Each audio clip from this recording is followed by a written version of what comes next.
Hey folks, it's Rob here with another Ask Rob Anything, and this is where an annual member in our community can ask me anything that they like, and I'm going to answer it in such a way that not only does it help them, but it also helps you guys on your journey. And today we have Pia.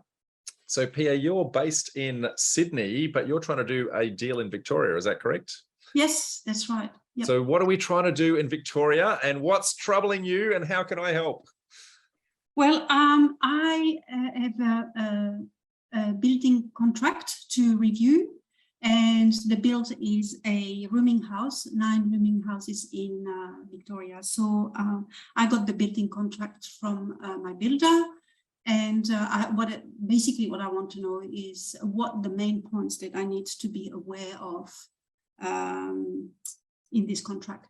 In the building contract. Okay. In the building contract, yes. Absolutely. So there's a couple of precursor bits of information that are going to help you, because remember, I'm trying to help my community at the same time. So firstly, you're in New South Wales and trying to do a build in Victoria. So it's really important that the solicitor that you actually have is based in Victoria, because that's where the contract is being signed and the legislation is going to be enforced if something goes wrong. Okay, so you want to make sure that you've got someone who's an expert in that local jurisdiction. So that's probably the first part to the question. The second part, you're trying to do rooming accommodation, and you mentioned doing 9 rooms. Now, for those of you who are located somewhere else in the country, you can't always get 9 rooms with rooming accommodation, depending upon where you are.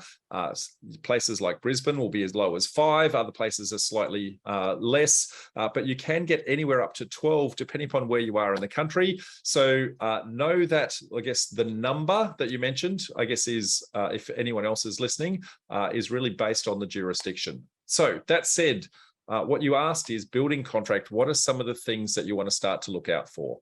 Yeah. So now, by coincidence, we actually have in our upcoming meetup, we actually have an entire hour being dedicated to building contracts. So I'm going to highly recommend anyone that that is an annual member go and review that. By the time this goes live, that should have already happened. But let's give you the high level points. So firstly, it is almost certain for a small project like that, that you're going to get either a HIA, Housing Industry Association, or an MBA, Master Builders Association style contract. Yeah. Now, they are, I guess, contracts that are written by the industry associations that are builders, and they're very one-sided towards a builder. Okay, so they're trying to protect the builder's interests. And so there's a few clauses in there that can and are problematic. Now, as you start to scale your deal sizes, you're going to start to move away from HIA and master builders, and you go into more commercial style contracts. So the architects have an architects association style contract. There's also 2 different versions of Australian standard contracts from a commercial perspective. So as you start to scale, your problems change as you change into different building contract types. So I just wanted to give that in context. Now, for the master builders and the HIA, they have a couple of common challenges in both. So the first thing is, I'm going to start with, everybody, I guess, has a timeline that builder says they're actually going to complete the project in. And the builder says, look, it's going to be 6 months, or it's going to be 9 months, or whatever that time is. The problem is that in the building contract, when the start date is not very well defined. And so when does the 9 months start? Okay, it's a little bit of a gray area. You want to make sure that you take a lot of time to actually make that very clearly defined, that you are very clear on the prerequisite tasks that you need to have achieved in order to trigger that. And where humanly possible, you want to have a defined date. Okay, I say where humanly possible. Sometimes you're going to have some outstanding obligations that you're going to need to meet in order to make that happen. So that start date is then where all of the measurements actually start to occur. The next part is, well, what happens if the contract period expires? So if they said it's going to be 9 months, what happens if they go over that? So then there's a thing called liquidated damages, which is really a penalty clause that sits on the builder that basically says for every day or week that they run late, there is going to be, I guess, a discount on your property, or a fee actually chargeable to the builder that is meant to compensate you for the losses incurred in your project. Now, there is no incentive for the builder to have that as a high number, so they're always going to make that low. However, you are entitled to claim your losses. So what you should be doing is calculating all of your losses. So you had to acquire the property and you're paying interest on that. You have to pay land tax as you go. You have to pay rates as you go. As the construction cost goes up and up and up, you're at peak debt with regards to the how much money you've actually outlaid. And so you're paying interest on a much bigger figure. So you want to calculate all of those and actually work out your real world hard costs. You're not allowed to make a profit. Okay, so you go and find all of your costs. Now, some people are going to have one cost and not the other. So depending upon how long the project lasts, you may or may not get land tax because you haven't gone over the threshold date where land tax is calculated. So you can't charge for that if you aren't going to go over that.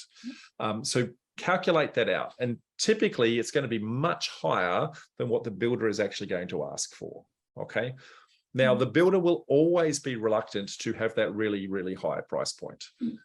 So to encourage the builder to take that really high price point, then you might consider, if I'm having those as hard costs anyway, for every week that I run late, I'm going to have the interest, and I'm going to have the land tax, I'm going to have the rates and all those sorts of things.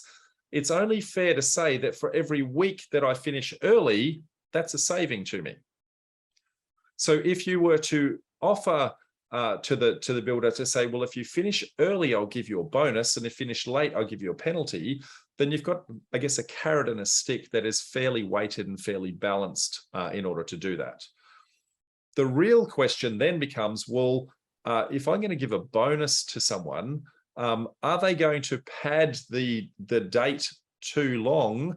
You know, maybe it's really a 6-month build and what they tell me is 9 months. So then they get 3 months with the bonus, right? So the way to try and work that out is to go and talk to a quantity surveyor, get them to review the project contract, have a look at the building materials and what's actually scoped, and get them to give a fair and reasonable estimate of both the cost of construction and also the, I guess, the timeline that's actually going to take. Now, quantity surveyors reviewing building contracts all the time. They're going to see these things on a very regular basis. They're going to understand the fluctuations in labor market. They're going to understand the fluctuations in price of materials, all sorts of things like that. Okay, so that is a fair and reasonable way to actually have a neutral arbitrator to say what is, I guess, an appropriate length of time for that contract. Now, you don't want it to be too long and you don't want it to be too short. You don't want to be penalizing people unnecessarily. You want it to be fair and even-handed wherever humanly possible. The next one is one that catches a lot of people. So where there is inclement weather, okay, so the contract typically refers to inclement weather, but inclement weather talks about all sorts of things. So it talks about is the day too hot?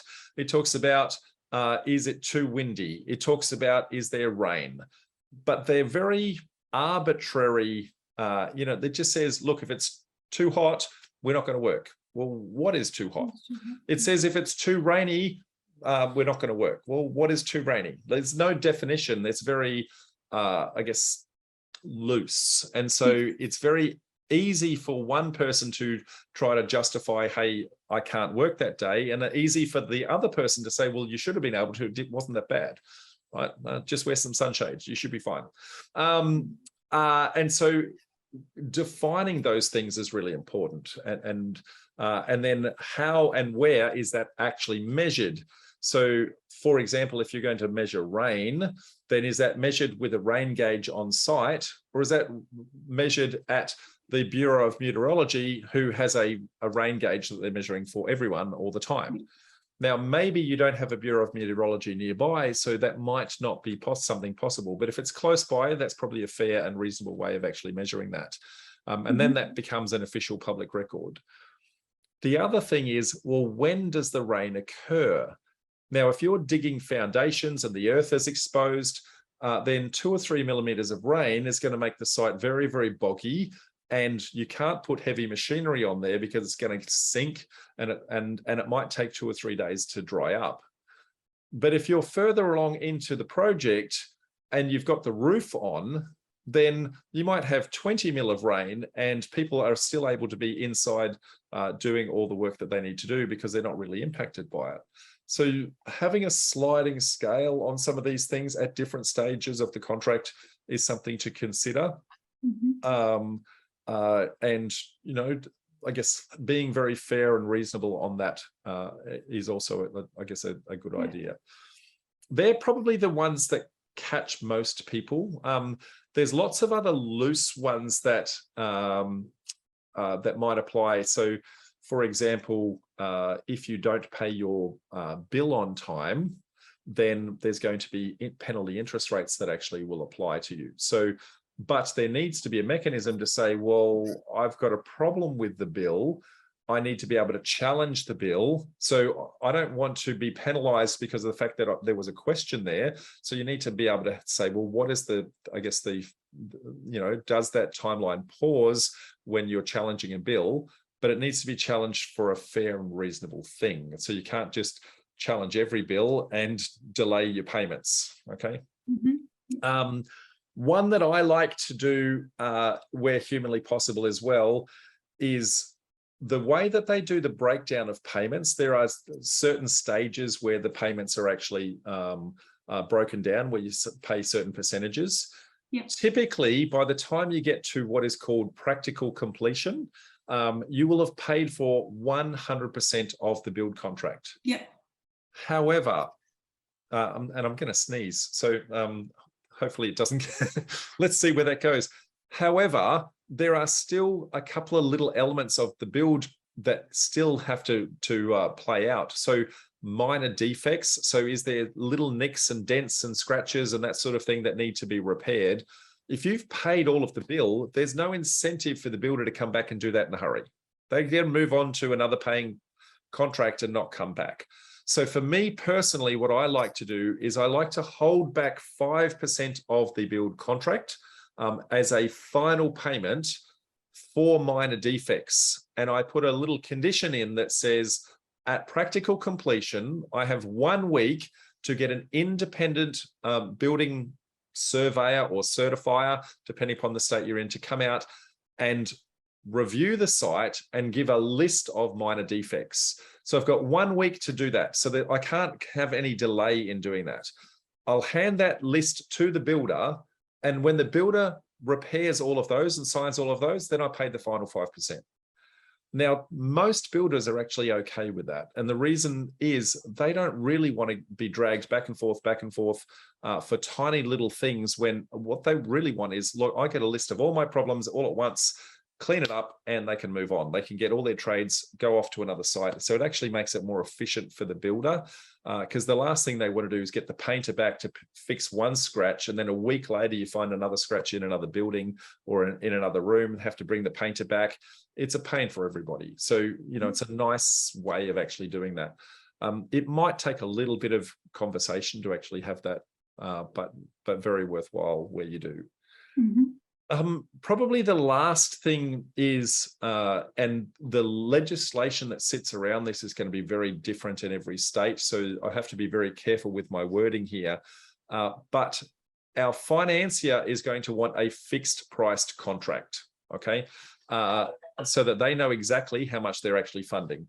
The builder probably doesn't want a fixed price contract because the cost of materials has been rising and rising and rising for quite some time. And so the builder is taking a lot of risk. And the only way they can do that is they add a lot of fat into the deal in order to protect themselves in case those price escalations actually occur. The cost of materials that are going up, though, not everything is going up. So your tiles probably not going up, your taps probably not going up. But there are 3 really big ones. So concrete, timber, and steel. Those 3 tend to be going up and up and up on a very regular basis. So what you might be able to do is to say, look, a fixed price for 95% of the build, But for those three elements, I'll get a quantity surveyor to actually measure what is the quantity of concrete, what is the amount of timber, what is the amount of steel that's actually required. And you might have what they call a provisional sum, which is a defined amount of money that's been allocated to that based on what the quantity surveyor has said from a amount of materials perspective. Then if there's a price rise in those three elements, you then have some fluctuation and flex in that allows the builder to absorb those changes without negatively impacting their bottom line, because you want them to be profitable, because there's no, you don't want your builder to go broke halfway through your project. Now, whether your financier will accept that, I guess, because that doesn't make it a true fixed price contract, is something to negotiate with your financier. Whether it is legal to have that variation in the contract, and there's a certain name for it that is eluding me at the moment. It's like an unders and overs clause. In some states, that's not legal to actually do. So you want to make sure that when you check with your solicitor that they are very aware of whether or not that can actually be done. In commercial contracts, that's very, very common. In residential contracts, in many instances, it's not allowed. So just know that that's there. But I think it's a fair and reasonable thing to actually include in the current market is, I guess, that unders and overs type clause. They're probably the big ticket items, Pia. Hoping that kind of helps you on your journey. Any final bits that you want to kind of squeeze out of me before our time runs out? Yes, just a quick question. Quantity surveyor versus solicitor to check the contract. Is that one better than the other, or depends on the contract? I'm going to say a solicitor for anything legal. That's the real simple, easy answer to that. What a quantity surveyor is going to be looking for is, I guess, the materials, the labor, the estimates. They're looking more at the quantity of stuff, whereas the solicitor is more looking at the legislation and the enforceability of the contract. So if something actually goes wrong. So you want the quantity surveyor involved to make sure that the building contract is a fair and reasonable price point. Okay, that a fair and reasonable timeline. So quantity surveyor is super important there, but the solicitor is the one who's actually going to make that contract legally enforceable, and specifically legally enforceable in the state that you're doing the build. Yeah. Okay. Very good. Okay. Well, hoping that helps. Yes. And for anyone else out in Property Developer Network, if you are keen to ask Rob anything, if you are an annual member, then click on the links below and we'll book in a call just like this and see if I can help you to progress your property journey. Till then, folks, it's bye from me and it's bye from Pia. Thank you. Bye. Bye-bye. Bye.